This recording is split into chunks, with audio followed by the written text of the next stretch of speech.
السلام عليكم ورحمة الله وبركاته. وأنا ورسن شيخ محمد الجنال كدا ونسانا وسيروق شيخ جنال الصحابتي إذا شرفت بدن ميلو البعد الدنك كجوبتان وايد السلامية وحيد الله خير يا بركة يا نور أن دماني بإذن الله الرحمن أدبا إذن سلامية ما شاء الله تبارك الله بريها نوان كلا مقنين رنتي الدنيا دوا إسكا هولا بدن تهي وإسكا مرحلة بدن تهي نوالبو مرحلة ديسا ميل باي كهيساتا ميلنا ويكاسو قليسا مركا ما شاء الله تبارك الله الله رحمنك وحن كبرينا عافية عافمات إنه إلهي رحمن هاي نسيه دمانتين إلهي وحن كبرينا آخر في الجنة الدين في النمعة إلهي الدين بقني دبي وردكين يدين بمؤمنين تبا هنو دافو وردكين الله نحرسته أنا كان الله نوقد ونحرسته انت حنوسنا عافمات الله سيو انت عافمات كقبتنا الله وسياديو بسم الله الرحمن waxaan u soo galay runtii shalay tacsidii iyo geeridii foosha xumayd ee dhacday ee ku dhacday sheeqeynii caalamka ahaa sheekh cabdinaasir xaaji axmed waxaan leeyahay jannatul firdaws acla allah ka waraabiyo kitaabkiisa midigta allah ka siiyo gacanka xaqdara baa dishay runtii waayadan dambana waxa weeye culimada waxgaradka reekismaayo waxa u malaysaa si gooni ah in loo eeganayo waxgaradka reekismaayo inkastoo sheekha uu reekismaayo ahayn laakiin meesha lagu dilay ay tahay kismaayo oo ahaa sheekh caalim ah ee kasoo jeedo gobolada sool iyo sanaag iyo cayn ee SCC waxaan leeyahay dhammaanteen allah naga siiyo samir iyo iimaan qaasatan reerkii iyo eheladii iyo cailadii uu ka tegay waxaan leenahay samir iyo iimaan allah siiyo annaga oo noo ahaa sheeqeeni caalimkeeni noo ahaana allah raxmaanka waxaan ka baryaynaa inaysan gadaashiisana fidmaynin ilaahayna nooga daba naxariisto ilaahay samir iyo iimaan dhammaanteen bay naga siiyo runtii sheekh cabdinaasir waxaa lagu xasuusan doonaa waxyaalo badan oo runtii diinta islaamka uu aad uga hadlo ama uu ku dhiirado oo uusan ka baqin waxa ay culimmadu kale inta badan ka gabadaan wuxuu ahaa sheekh ku dhiirado kana hadlo sheekha markiisii horena wuxuu soo ahaa nin korneyl ah ama u soo shaqeeyey dowladda Soomaaliya ciidanimo soo maray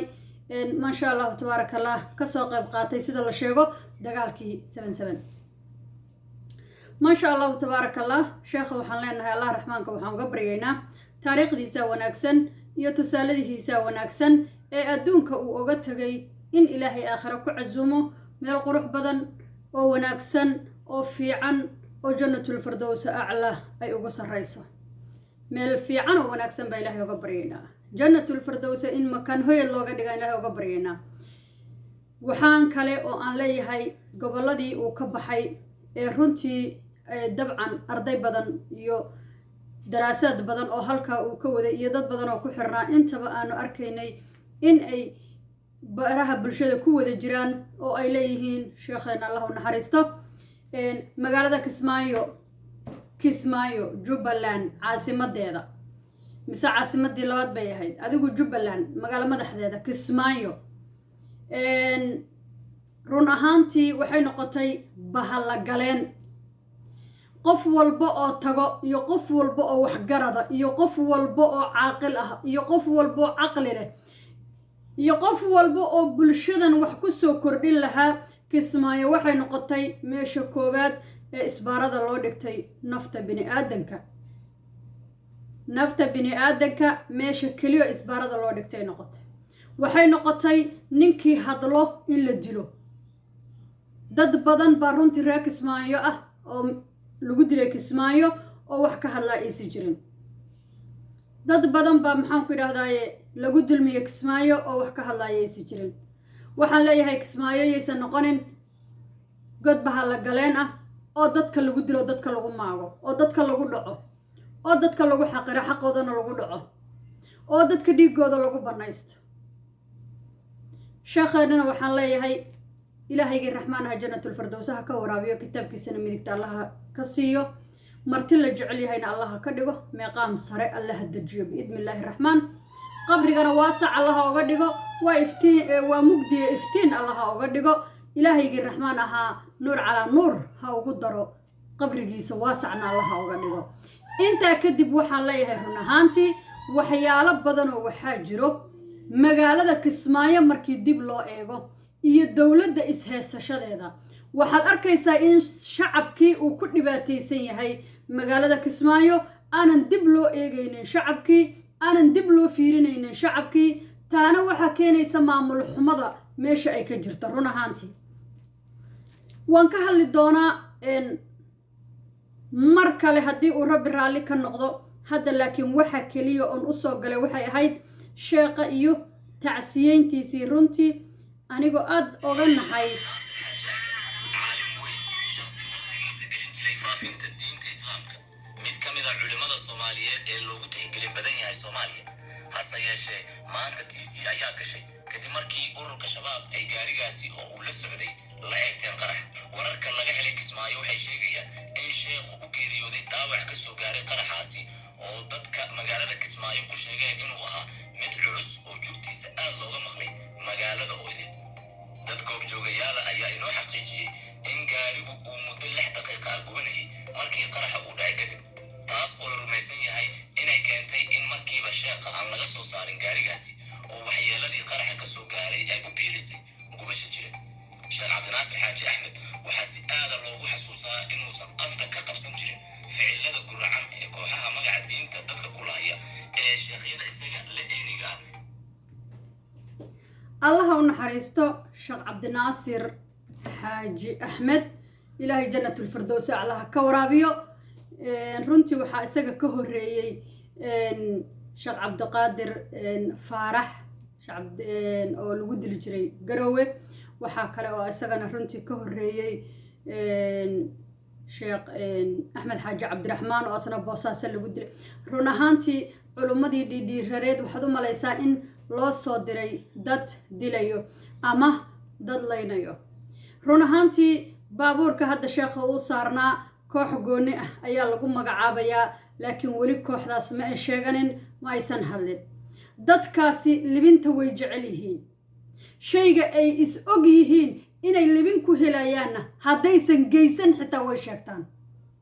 laakiin shayga aysan geysanin oy isla yihiin idinka wax idinku soo gaarayaa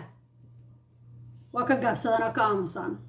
هاداي جيستيني هادي كلابا ما شيغتان لكن waxaan ogahay waxay ayagu gacantooda fale iyagu gacantooda ku geysteen haduu yahay bulshada waxay og tahay oo nu ku baranay oo caan ay ku yihiin run ahaantii inay ku faanaan sababta ay ugu faanaan qofka dilkiisa iyo dhiigiisa banaysashada ay banaysanayaan taasa waxay keenaysaa in ay banaystaan dhiigga islaamka haddana ku faanaan oo dhahaan maxaan ku yiraahdaaye annaga dilay waa waxa iyagu yaqaaniin oo caan ay ku yihiin oo ay garanayaan run ahaantii waxay idin leeyahay dadkaasi ma ay sheeganin marka ma aysa sheeganin ilaa hadda oo ma aysa dhihin annaga dilay laakiin waa wax loo malaynayo in ay iyagu dileen oo qaraxa dartii loo leeyahay waxaan leeyahay horta sheekha saacadiisii ma dhaafi lahayn dadka kale ee la dhaawacmay wiilal yaryar baa jira la yiri oo la dhaawacmay oo iyagana culumada kamid ahaa ee Soomaaliyeed ee reer Kismaayo inay yihiin iyo inay meel kale ka imaadeen sheekha dadkiisii ilaalinaya yihiin waa laga yaabaa ama staafka sheekha ay ahaayeen waa laga yaabaa Allahu a'lam qasbiyan qofka Soomaaliya joogo kolley wuxuu isku difaaco un buhaysanaya ama uu wadanaya ama wax un ba u sharciyeysan kuwan xitaa Kenya joogo waxba u sharciyeysan oo ay haystaan kaligood meel ma maraan sababtay tahay naftoodiba duulaan baa lagu yahay qof naftiisi duulaan lagu yahay inuu isdabaro ama iska celiyo ama iska ilaaliyo ama naftiisa ku dagaalamo aad bay u fiican tahay waxaan leeyahay runtii dadka aad baa loo beegsadaa culumadana aad baa loo leeyaa waxyaalahaas oo kale inaan ka fogaano oon ka dheeraano oon ka cararno aad bay u fiican tahay waxaa jira qarax kale oo saasoo kale boosaasa ka dhacay oo weliba 2 jeer 2 time kala dhacay 2 maxaan ku raadaaye dhowr bari u kala dhaxaysay ahaa waxaasoo kale inay marka dadku ku dhiiradaan oy dhahaan ha la qarxiyo waxaasi oo dad meesha ay ku dhammaadaan oo dhiig iyo hilib iyo madax go-an iyo dheg go-an iyo argagax aad dadka la tuso waxaasoo kale waa laga fiican yahay waxaan idin leeyahay dhammaantiinba khayr iyo baraka iyo nuur allahna waafajiyo sharkana allah inaga qabto rabadaanka soo socdana khayr iyo baraka allah inagu gaarsiiyo waxaa idinkaga tegayaa salaamullaahi calaykum waraxmatullaahi wabarakaatuh